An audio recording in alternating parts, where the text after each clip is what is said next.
So the idea that deep time is basically where we take the viewpoint of the entire history of the universe all the way back to the beginning, having evolved to the point where we have the present moment. I hope we can take some kind of inspiration from how the universe works to help us to understand this, because the universe is full of what you might perceive to be cataclysm, explosion, destruction. And if you just think, for example, the formation of our solar system, like we now look up, like we were just saying before we came online, we looked at this last couple of weeks, we were looking up and seen all the planets, right? All the Jupiter, Saturn, Venus, Mars, all beautifully lined up. And then also Uranus and Neptune up there as well. And so we think of our solar system as being very enduring and fixed, of these planets that are always orbiting around. And that's true in a sense. We've been in existence for almost 5 billion years like that, our planets going around. But actually, if you zoom right out, and of course thinking about the history of the universe, 13.8 billion years, then at the formation of our solar system, there was an enormous chaos of dust and rocks and stones whacking into each other all the time, right? So our planet would have congealed together out of multiple impacts of lots and lots of rock and dust as they were swirling around in the early solar system.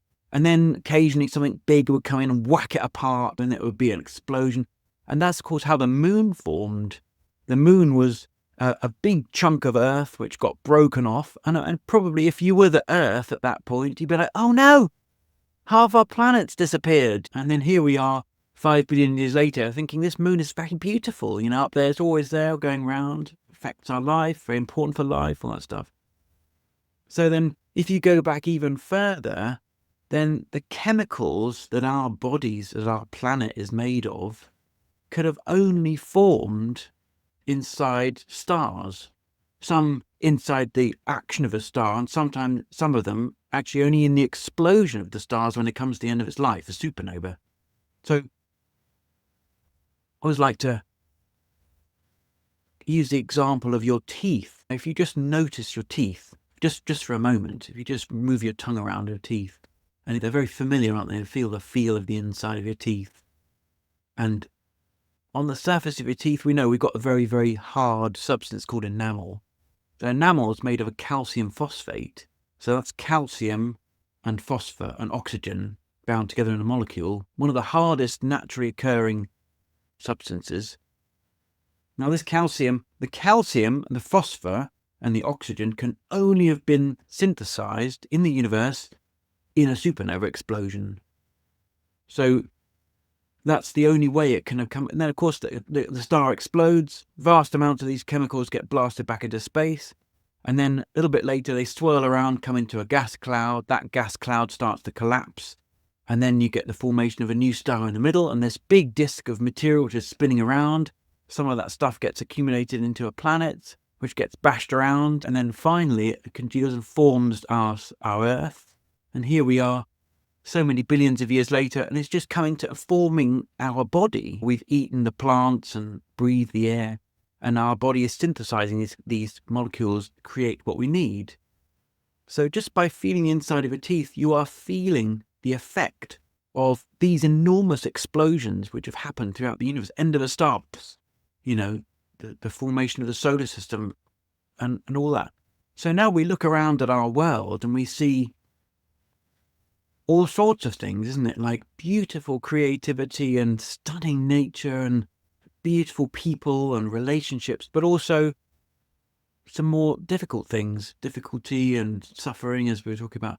And that kind of suffering, in a way, is a bit like the bash of a planet against another planet and the smashing up.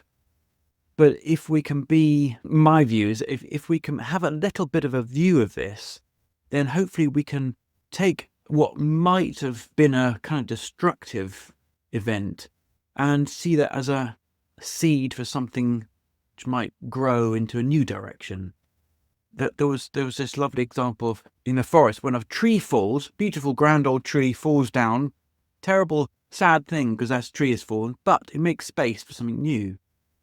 When the dinosaurs went extinct, very sad for the dinosaurs, but also made space in the whole ecosystem for mammals to come. And so it's like, when we take that long view, then of course things are always evolving and changing and reforming themselves, reshaping themselves. And so what we see of as bad, it's just change. And that's not to belittle the fact that it causes a lot of suffering, it causes a lot of pain and difficulty and things like that, that's for sure. But if we can kind of like put it in perspective a bit, hopefully that can help the way we see things. I remember reading in your book about the universe being in this constant state of recycling, and that's how it's always been. Yeah, if you fast forward a few billion years, then the end of our sun and our planets, all the stuff that we're made of, will be released back into space, and new generation.